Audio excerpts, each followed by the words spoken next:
네, 할렐루야, 반갑습니다. 네, 우리 예배 가운데 오신 한 분 한 분을 주님의 이름으로 축복하고 환영합니다.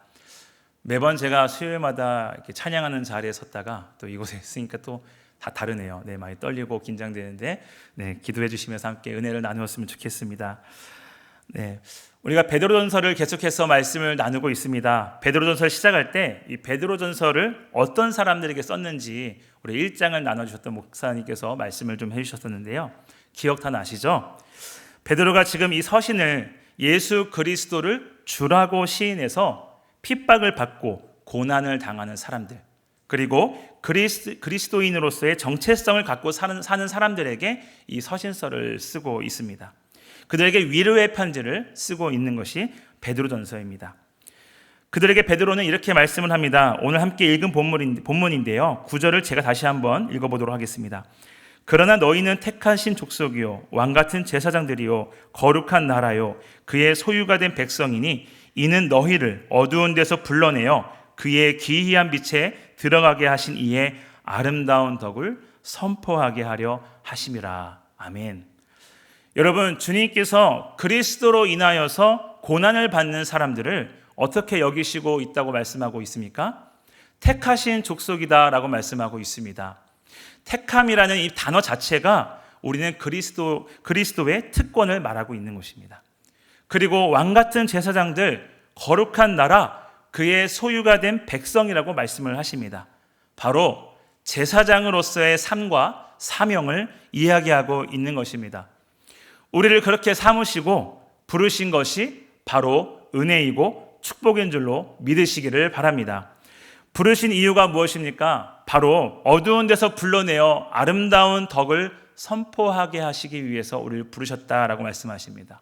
여러분, 아름다운 덕을 선포하는 것은요, 감춰져 있거나 그리고 알려지지 않는 이 소식들을 잘 세상에 알리는 것을 말씀하고 있습니다. 우리를 구원하시기 위한 선하신 하나님의 그 뜻을 세상에 알리는 것을 오늘 말씀에서는 아름다운 덕을 선포한다라고 말씀하고 있는 것입니다. 그렇다면 우리 구원받은 성도들이 제사장으로서 그 아름다운 덕을 선포하기 위해 어떠한 삶을 살아가야 할까요?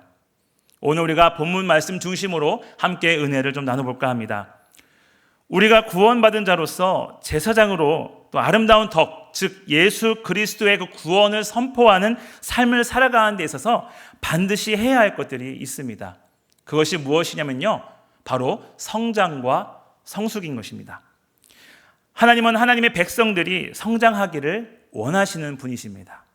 우리가 영적으로 성장하는 데 있어서 다른 사람들에게 방해가 된다거나 또 해가 되는 태도와 습관들이 있다면 우리가 그것을 가장 먼저 해결해야 되고 버려야 된다는 것을 말씀하고 있는 것입니다.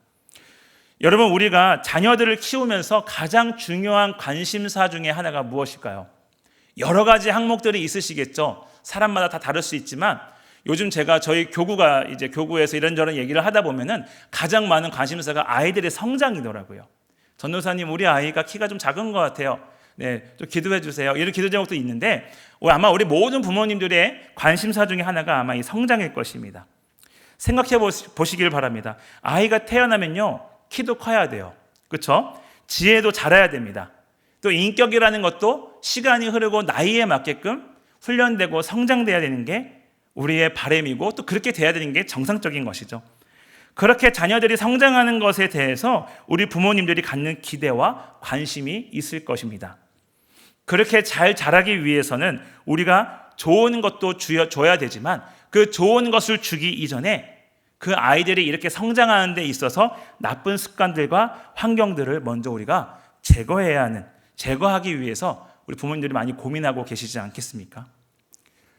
영적인 부분도 마찬가지입니다. 우리가 그리스도인으로서 구원받은 자의 합당한 삶을 산다는 것은 우리의 힘과 능력으로 주어지는 것이 아니라 오직 주께서 그 삶을 허락하셔야지만 이 땅에서 살아낼 수 있다는 사실입니다. 그래서 우리는 오늘 1, 2절에 나오는 이 버림과 또 사모를 잘 결정해야만 우리가 영적으로 성장할 수 있고 아름다운 덕을 선포하는 제사장으로서의 삶을 살아갈 수가 있다는 것입니다. 성장에 방해하는 요소가 있다면 여러분 어떻게 해야 될까요? 반드시 제거해야죠. 네, 제가 키가 커야 되는데 키가 안 크고 있는 무언가가 있다면 그것을 제거해야 된다는 것입니다. 오늘 본문 1절에 제거해야 할 항목들을 상세하게 말하고 있는데요. 가장 먼저 1절을 제가 읽어보겠습니다. 그러므로 모든 악독과 모든 기만과 외식과 시기와 모든 비방하는 말을 버리고. 아멘. 버린다라는 말, 이 버리는 것, 이 버린다라고 말하는 이 단어가 헬라어로 아포테메노이라는 단어를 사용을 하고 있는데, 옷을 벗다, 곁으로 제쳐놓다라는 명령을 갖고 있는 단어입니다. 이 말씀이 갖고 있는 깊은 의미가 우리가 거듭난 주님의 백성으로서, 그리고 믿음의 사람들이 영적으로 더 성장하기 위해서는 오늘 1절에서 말씀하고 있는 것처럼 모든 악독, 모든 기만, 외식, 모든 비방하는 말, 시기 철저하게 버리라고 우리에게 말씀하고 있다는 것입니다. 저는 오늘 이 버린다라는 말도 너무 얌전한 것 같아요. 그래서 오늘 저는 이 말씀을 준비하면서 묵상할 때 느낀 것, 제가 표현하고 싶었던 말은 제거해야 된다라는 표현을 한번 해보고 싶습니다. 이 1절 말씀에 나오는 모든 항목들, 이것을 제거해야지만 오늘 저와 여러분들이 영적으로 성장하게 될 줄로 믿습니다. 1절에서 가장 먼저 나오는 말이 무엇이죠? 악독입니다. 여러분, 악독이라는 말은 마음속에서 남을 해하려는 악을 말하고 있습니다. 원망의 마음, 그리고 분노, 또 남을 용서하지 못하는 마음, 복수, 상대방을 넘어뜨리려고 하는 그 마음들이 악독이다라고 말씀을 하고 있죠. 그 다음에 나오는 말씀은 기만이죠. 기만은 원어를 그대로 보면 미끼로 끌어올리다라는 의미를 갖고 있는 단어인데요. 즉 이것은 속이는 것을 말해요. 속이는 것, 사기치는 것과 같은 것이고 거짓말하는 것을 말하고 있습니다. 어쩔 수 없이 하는 거짓말도 잘못이지만 그런 거짓말이 아닌 의도적으로 계획적으로 남을 속이기 위한 그런 거짓을 말하고 있는 것입니다. 우리 심령 속에 이런 마음이 있으면 절대로 우리는 영적으로 성장할 수가 없다는 것을 잊지 마시기를 바랍니다. 다음으로는 외식이 나옵니다. 외식은 우리가 잘 알고 있는 것처럼 겉과 속이 다른 것을 말하고 있습니다. 나의 내면의 모습은 그렇지 않은데 겉으로는 척하는 거예요. 척. 우리가 제일 잘하는 척. 네. 신실한 척, 거룩한 척, 네, 또 진실한 척, 친절한 척, 성령 충만한 척 하는 겁니다. 우리가 이런 말을 많이 들으셨을 거예요. 사람은 겉과 속이 같아야 된다는 말을 많이 합니다.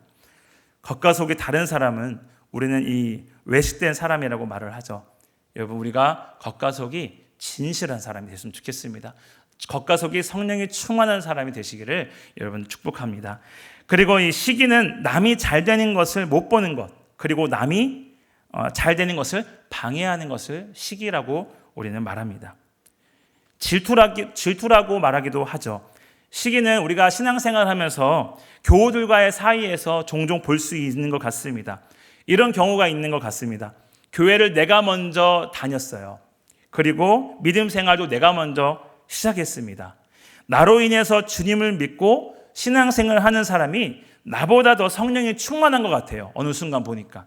그리고 나보다 더 교우 관계도 더 잘 맺는 것 같아요. 그리고 삶의 은혜도 더 잘 나누는 것 같습니다. 그리고 응답도 더 많이 받는 것 같아요. 이러다 보니 슬슬 속에서 무엇이 올라와요? 네, 시기가 나기 시작하는 거죠. 그러다 보니까 축복을 해줘야 되는 입장에서 그를 미워하고 있습니다. 나도 모르게 언젠가부터 그 사람을 미워하고 있더라고요. 시기하고 질투하는 경우가 더러 있다는 것입니다. 말은 축복합니다. 열심히 해. 보기 좋아요. 기도할게요. 응원하는 말은 합니다. 하지만 속마음은 그렇지 않다는 거예요. 사랑하는 성도 여러분, 우리가 분명하게 알아야 할 것은요, 모든 시기와 질투는 낮은 자존감에서 시작된다는 거 알고 계시죠? 열등감에서 비롯해서 나오는 행동이라는 것입니다. 그 사람이 은혜를 받고요, 하나님의 사랑을 받고 교회에 잘 정착하고 교회에서 뜨겁게 신앙생활을 하고 있다면 그 사람이 더 잘할 수 있도록 밀어주고 인도해주고 기도해줘야 되는 게 바로 영적으로 성숙한 사람의 모습이라는 것입니다. 다음으로는 모든 비방하는 말에 대해서 말씀하고 있습니다. 우리가 알고 있듯이 모든 악담을 말하고 있습니다. 오늘날 요즘은 사람들이 대놓고 나쁜 말을 하는 사람들은 못 보죠. 대부분 그 대신에 우리가 요즘 온라인이 많이 발전이 되어 있다 보니까 SNS나 또 여러 가지 홈페이지를 통해서 가장 많이 하는 게 뭔가요? 마음에 안 드는 게 있으면 악플을 남기게 됩니다. 악플로 인해서 다른 사람의 명예를 훼손시키는 일을 말합니다. 그 댓글 하나로 그 사람의 인생을 끝낼 수도 있는 결과를 초래할 수 있는데 이것을 우리는 악담이다라고 말씀을 하고 있습니다. 여러분, 악담이라는 것도 우리의 마음에서부터 시작이 되는 것입니다. 마음속에 악이 가득 차 있어야 비방하는 말을 할 수 있는 거죠. 남을 비하하는 말, 부정적인 말, 건설적이지 못한 말, 그리고 욕설, 이간하는 말들을 말하고 있습니다. 여러분, 1절에 나열되어 있는 것이 우리가 그리스도 밖에 있을 때 나타나는 증상들입니다. 이러한 증상은 모두 어리석은 일입니다. 소망이 없는 삶의 모습인 것입니다. 이 항목들이 우리의 영적 성장을 방해하고 하나님을 기쁘게 하지 못하는 일이라는 것입니다. 그리고 우리가 오늘 이 5가지 나열되는 것을 잘 보면요, 모두 우리의 말과 연관이 있어요. 마음이 악해도 말로 나오잖아요. 행동보다 말로 먼저 우리가 나오게 된다는 것입니다. 우리가 자연스럽게 나도 모르게 잘하는 것, 남을 깎아내리고 판단하고 정죄하는 것, 이런 것을 말하고 있죠. 말씀 잠깐 보겠습니다. 야고보서 3장 6절 말씀을 보면 혀는 곧 불이요 불의의 세계라라고 말씀합니다. 베드로는 우리에게 이러한 항목들을 철저하게 버리라고, 철저하게 제거하라고 명령하고 있습니다. 우리가 예수님을 믿고 거룩하게 살아간다고 고백하면서 하루하루를 살아가고 있지만, 너무나 열심히 살아가려고 발버둥 치고 있지만, 구원은 받았지만 우리가 연약한 존재이기 때문에, 그리고 옛사람의 모습들을 완전하게 제거하지 못하는 존재임을 알고 뜨거운 마음으로 베드로가 권면하고 있다는 것입니다. 베드로가 우리에게 명령하고 있는 이 말씀, 단순히 행동적인 것만 말씀하는 것이 아니라 우리가 항상 거룩함으로 구별된 성도들의 삶을 살아야 한다는 것을 말씀하고 있는 것입니다. 우리가 어떻게 하나님의 백성으로 살아야 할지 그것을 보다 더 구체적으로 보여주고 있습니다. 말씀 한 구절 더 같이 볼까요? 에베소서 4장 22절 말씀에 이렇게 말씀합니다. 너희는 유혹의 욕심을 따라 썩어져가는 구습을 따르는 옛사람을 벗어버리고. 아멘. 사랑하는 성도 여러분, 오늘 저와 여러분들의 삶이 구별되어지고 거룩한 삶을 살아내시려면 그리스도 안에 있어야지만 이 삶을 살아낼 수 있음을 믿으시기를 바랍니다. 그러면 우리가 그리스도 안에서 살아내기 위해서 버릴 것이 있다면 반대로 사모해야 할 것도 있다라는 것이죠. 2절입니다. 제가 읽겠습니다. 갓난 아기를 같이 순전하고 신령한 젖을 사모하라. 이는 그로 말미암아 너희로 구원에 이르도록 자라게 하려 함이라. 아멘. 2절에서 우리에게 무엇을 사모하라고 말씀하고 있습니까? 바로 신령한 젖을 사모하라라고 말씀합니다. 1절과는 대조적으로요, 2절에서는 특별한 신령한 젖으로 묘사하고 하나님의 백성들이 신령한 젖을 사모해야 한다라고 말씀합니다. 이 신령한 젖은 우리가 알고 있는 것처럼 복음으로 전해지는 하나님의 말씀을 우리는 신령한 젖으로 의미하고 있습니다. 실제로 유대교에서는 토라를 젖에 비유한다고 하죠. 즉 우리가 아기를 한번 생각해 보시면 아이들이 잘 놀다가 혹은 잘 자다가 갑자기 우는 이유가 있어요. 갑자기 우는 것은 분명한 이유가 있습니다. 아이들이 우는 것은 지금 상황들이 아마 어색해서 불편해서 또 무언가가 만족하지 못할 때 아이들은 여지없이 울게 되어 있습니다. 근데 여러분, 저도 이 말씀을 묵상하면서 좀 생각해 본 것인데, 아이들이 자다가 울거나 배가 고파서 울 때 여러분들은 어떠한 반응을 보이셨습니까? 혹시 우는 모습을 보고 야, 이놈 참 목소리가 우렁차다, 장군감이네, 우는 모습이 귀엽네, 예쁘네 라고 생각하지 않으셨어요? 저도 그랬던 것 같아요. 우는 게 너무 귀엽고 예쁘니까 자꾸만 이렇게 약 올리기도 하고 더 울려보잖아요. 여러분, 근데요, 아이들 입장에서 생각을 해보면요, 이 아이는 말을 못해요. 움직이지 못합니다. 배가 고파서 우는 거는 이 아이는 살려고 우는 거예요. 생존하려고 우는 겁니다. 그 아이들이 엄마 내 목소리 좀 들어주세요, 제발요, 밥 좀 주세요, 살려주세요 라고 아이들이 그렇게 우렁차게 우는 겁니다.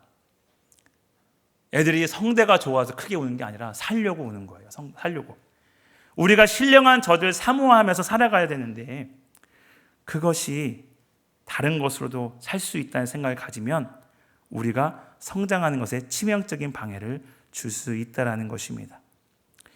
우리가 말씀이 아닌 다른 것을 붙잡고 살아가게 될 때 우리는 사모해야 할 것을 버리고 반대로 버려야 할 것을 굳게 잡고 살 수도 있다는 것입니다. 여러분, 우리가 이 아이들이 엄마에게 요구사항이 있는 것처럼 영적인 갈급함이 있어야 됩니다. 그게 오늘 말씀하시는 신령한 젖, 복음으로 전해지는 하나님의 말씀이 될 줄로 믿습니다. 이 영적인 갈급함이 우리에게 있을 때 우리의 심령이 깨끗해지고 새롭게 한다는 사실을 믿으시기를 바랍니다. 여러분, 순전하다는 것은 거짓이 없는, 섞인 것이 없는 이라는 의미로 말씀을 합니다. 그리고 갓난아기들이라고 표현을 하고 있습니다. 여러분, 갓난아기들이 젖을 먹을 때 모습을 한번 회상해 보시면 생각만 해도 너무 이쁘잖아요. 귀엽고. 갓난아기들이 건강하게 성장하려면 누가 가장 필요하겠습니까? 엄마일 것입니다. 엄마가 있어야 젖도 먹일 수 있고 케어도 받을 수 있기 때문에 그래요. 하지만 엄마가 만약에 없다면 아이의 건강에 큰 이상이 생길 수가 있다는 것입니다. 우리도 마찬가지입니다. 베드로는 갓난아기를 비유하고 있습니다. 우리도 나이와 덩치와 상관없이 갓난아기라는 거예요. 왜요? 예수님을 믿고 다시 태어났기 때문에 우리는 거듭났기 때문에 갓난아기인 것입니다. 그래서 하나님의 말씀이 필요한 것이에요. 이 갓난아기들이 엄마에게 자신의 모든 것을 맡기고 의지하고 있는 것처럼 우리도 하나님을 의지하고 내 모든 것을 맡겨야 한다는 것을 말씀하고 있습니다. 즉 주님의 돌보심이 없으면 영적 성장하는 데 있어서 적신호가 들어온다는 말씀입니다. 우리의 자녀들을 보게 되면 하루가 다르게 커갈 때가 있습니다. 부모님들이 가장 기쁠 때가 언제이겠습니까? 우리 아이들이 하루하루 다르게 커가는, 성장하는 모습을 보면 참 기쁨이 될 것입니다. 생각해 보시길 바랍니다. 말도 못하고 눈만 떠서 엄마만 쳐다보던 우리 아이가 어느 날 말을 하기 시작합니다. 걷기를 시작해요. 친구들을 만납니다. 사회활동을 합니다. 그러던 어느 날 보니 결혼을 하면서 자기의 가정을 꾸리게 되는 그날을 보게 될 때 부모님들의 마음이 얼마나 기쁘겠습니까? 하나님도 마찬가지라는 겁니다. 하나님이 가장 기뻐하시는 것은 우리가 거룩하게 구별된 삶을 살면서 영적으로 성장하는 것이라는 겁니다. 영적으로 성장하면 우리 주님은 그거 하나로 기뻐하신다는 사실을 잊지 마시기를 바랍니다. 사랑하는 성도 여러분, 말씀을 사모하시는 저와 여러분 되기를 바랍니다. 2절 3절 말씀을 제가 메시지 성경으로 다시 한번 읽어보겠습니다. 하나님을 맛보았으니 이제 여러분들은 젖먹이 아이처럼 하나님의 순수한 보살핌을 깊이 들이키십시오. 그러면 하나님 안에서 무럭무럭 성장하고 성숙하고 온전하게 될 것입니다. 아멘.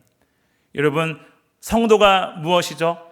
성도인 저와 여러분은 주님의 인자하심을 맛본 사람들입니다. 할렐루야. 구원의 은혜를 체험하고 주의 인자하심을 맛본 사람들이 성도입니다. 그 경험이 있으시다면, 그 경험이 있다면 주님의 은혜를 더욱 사모할 수밖에 없다는 말씀을 하고 있는 것입니다. 말씀을 사모해 본 사람들은요, 그 기쁨을 알기에, 그 말씀이 얼마나 단지 알기에 다시 한번 하나님 말씀을 찾게 되어 있다는 것입니다. 우리는 우리 교회에서 매일 성경이라는 큐티책을 이용해서 매일매일 우리가 새벽 예배 큐티를 하고 있죠. 그리고 요즘 여기저기서 들리는 소리가 또 양무리별로 혹은 가족끼리 성경 통독을 한다라는 또 소식도 들려옵니다. 여러분, 우리가 큐티가 됐든 통독이 되었든 어떠한 방법이든 상관없이 매일매일 하나님의 말씀을 읽고 가까이 하는 것이 굉장히 중요하다는 사실을 잊지 마시기를 바랍니다. 아마 제가 이 말씀을 드리지 않아도 여러분들은 이게 얼마나 중요한 것인지 알고 있으실 거예요. 근데 이제는 우리가 알고만 있는 게 아니라 정말 말씀을 가까이 하시기를 주님의 이름으로 부탁드립니다. 요즘같이 믿음 지키기가 어렵고 팬데믹이라고 하여서 비롯해서 여러 가지 문제와 역경들이 나에게 몰려왔을 때 잘 견뎌내신 분들은 하나님의 말씀을 가까이 하신 분들이었을 거예요. 그분들은 그런 경험을 하셨을 겁니다. 막막하고 앞이 보이지 않는 삶이었지만 하나님의 말씀을 가까이 하니 나에게 너무나 큰 위로가 되고 소망이 되고 도움이 된다는 것을 경험하셨을 것입니다. 여러분, 약간 더뎌 보일 수 있어요. 늦어 보일 수 있습니다. 말씀을 가까이 하는 분들은 매일매일 더디고 늦어 보이지만 매일매일 무럭무럭 우리 영적으로 성장하고 있음을 믿으시기를 바랍니다. 우리가 키 클 때 한 번에 확 크지 않잖아요. 우리가 체크하지 못할 정도로 어느 순간 재보니까 키가 커 있는 것처럼 우리의 영적 성장도 내가 매일매일 말씀을 보면, 매일매일 말씀을 가까이 하면 그렇게 성장한다는 것입니다. 엄마의 저지 아니면 아무것도 하지 못하고 늘 위험에 노출됐던 갓난 아기처럼 우리도 하나님의 말씀이 아니면 죽을 수밖에 없다는 이 각오로 신령한 이 하나님의 말씀을 사모하며 살아가시는 모든 우리 성도인들 되시기를 주님의 이름으로 축복합니다. 이어서 우리가 구원받은 자로서 아름다운 덕을 선포하며 살아가기 위해서 베드로는 예수님께 나아가라 라고 말씀합니다. 4절과 5절인데요. 제가 읽겠습니다. 사람에게는 버림바가 되었으나 하나님께서는 택하심을 입은 보배로운 산돌이신 예수께 나아가 너희도 산돌같이 신령한 집으로 세워지고 예수 그리스도로 말미암아 하나님이 기쁘게 받으실 신령한 제사를 드릴 거룩한 제사장이 될지니라. 아멘. 베드로는 예수님을 보배로운 산돌로 우리에게 말씀합니다. 그런데 이 보배로운 산돌을 사람들이 어떻게 봤대요? 못 알아본 거예요.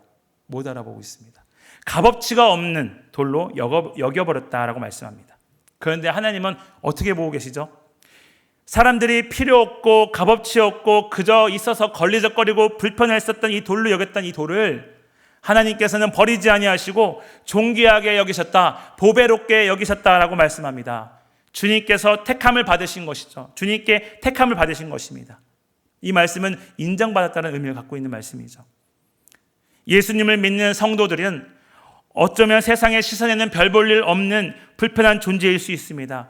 하지만 하나님의 관점과 하나님의 시선에서는 이 세상의 그 어떠한 것보다 가치가 있고 귀한 존재라는 것을 잊지 마시기를 바랍니다. 오늘 5절 말씀 보면 나와 있습니다. 4절에서 분명히 예수 그리스도가 산돌이라고 말씀하고 있는데 5절에서는 너희도 산돌같이라고 말씀합니다. 너희가 누구일까요? 베드로전서 1장 1절부터 2절에 나온 사람들이죠. 말씀 볼까요? 본도, 갈라디아, 갑보도기아, 아시아와 비두니아에 흩어진 나그네 곧 하나님 아버지의 미리 아심을 따라 성령에 거룩하게 하심으로 순종함과 예수 그리스도의 핏부림을 얻기 위하여 택하심을 입은 자들. 아멘. 즉 우리가 알고 있듯이 흩어져서 예수 그리스도를 믿고 있는 그리스도인들을 말하고 있는 것이고 이것이 오늘날 바로 저와 여러분들을 말하고 있는 것입니다. 그래서 산돌은 예수님인데요. 그 예수님을 믿으며 믿음의 삶을 살아가고 있는 우리들도 역시 산돌이라고 말씀하고 있는 것입니다. 이 말씀은 다시 말해서 우리가 산돌이신 예수님을 믿는 삶을 사는 우리가 예수님과 연합된 존재다라는 것을 말씀하고 있습니다. 그래서 주님과 연합된 존재로서 살아갈 때에 신령한 집으로 세워진다라는 말씀을 하고 있는 것입니다. 여러분, 신령한 집은 절대로 혼자서 지을 수가 없습니다. 보배로운 산돌이신 예수님과 연합된 공동체가 될 때에 그리스도인들은 서로 연합되어서 맡겨진 자리에서 그 역할을 잘 감당할 때에 비로소 신령한 집을 지을 수 있다는 것입니다. 그래서 우리가 모이기에 힘쓰셔야 돼요. 그래서 모이기에 힘쓰셔야 됩니다. 요즘 온라인 때문에 굉장히 개인적이 많이 됐죠. 모이자고 하면 잘 안 모입니다. 저는 온라인이 편해요. 줌으로 하는 게 편합니다. 여러분, 모이셔야 됩니다. 그리스도인들은 연합되어서 신령한 집을 세워야 돼요. 그 모임을 우리가 힘써야 되고 우리에게 주신 이 지체들을 사랑해야 한다는 것입니다. 이것이 오직 하나님께 기쁘게 드릴 제사, 즉 예배를 말씀을 하고 있는 것입니다. 이것을 주님께서 우리에게 원하시고 있다는 것입니다. 6절과 7절 보시면 성경에 기록되었을 때 보라 내가 택한 보배로운 모퉁이 돌 시온에 두노니 그를 믿는 자는 부끄러움을 당하지 아니하리라 하였으니 그러므로 믿는 너희에게 보배이나 믿지 아니하는 자에게는 건축자들이 버린 그 돌이 모퉁이의 머릿돌이 되고. 아멘. 모퉁이 돌을 시온에 둔다라고 말씀합니다. 모퉁이 돌은 당시 건물을 세울 때 모든 돌들이 연결되어지는 굉장히 중요한 역할을 하는 주축돌이 되는 것을 모퉁이 돌이라고 말을 합니다. 중심이 되는 것입니다. 그래서 이 중심에서 잘 중심이 잡아줘야 건물을 세울 수 있는 거죠. 근데 이 중심이 비틀어지거나 잘 세워 있지 않다면 이 집은 부실공사가 되거나 세울 수가 없게 된다는 것입니다. 여러분, 예수님께서 모퉁이의 머릿돌이 되신다는 것은 무엇을 의미할까요? 우리의 신앙에, 저와 여러분들의 신앙에 기초가 예수님이 되어주신다는 말씀입니다. 우리의 영적 성장의 기본이 된다는 것입니다. 나의 신앙에 예수님이 중심이 되지 않는다면 우리의 신앙은 부시공사가 될 수밖에 없다는 것입니다. 온전하게 세울 수가 없다는 것을 말씀하고 있습니다. 이 시간 저와 여러분들의 믿음의 생활이 예수 그리스도께서 기초가 되시는 신앙생활이 되시기를 주님의 이름으로 축복합니다. 머리로는 아는데 신앙생활을 하다 보면 잊고 살 때가 많습니다. 그래서 잘못된 길로 갈 때가 있어요. 신앙의 기초가 예수님이 되어야 되는데 다른 것에 의존하는 경우가 있다는 것입니다.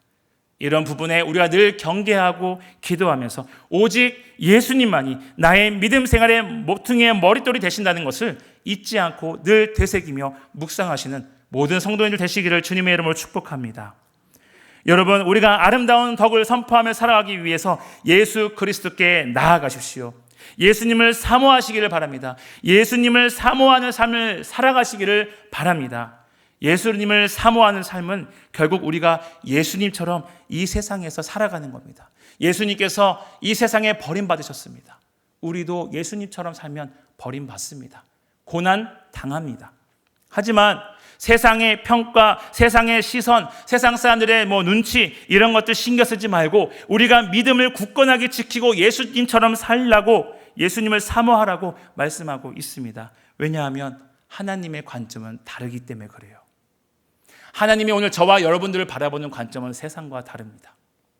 우리가 불편하고 우리가 걸리적거릴 수 있는 그 사람들에게 하나님은 우리를 존귀하게 여기시기 때문에 그렇습니다. 여러분,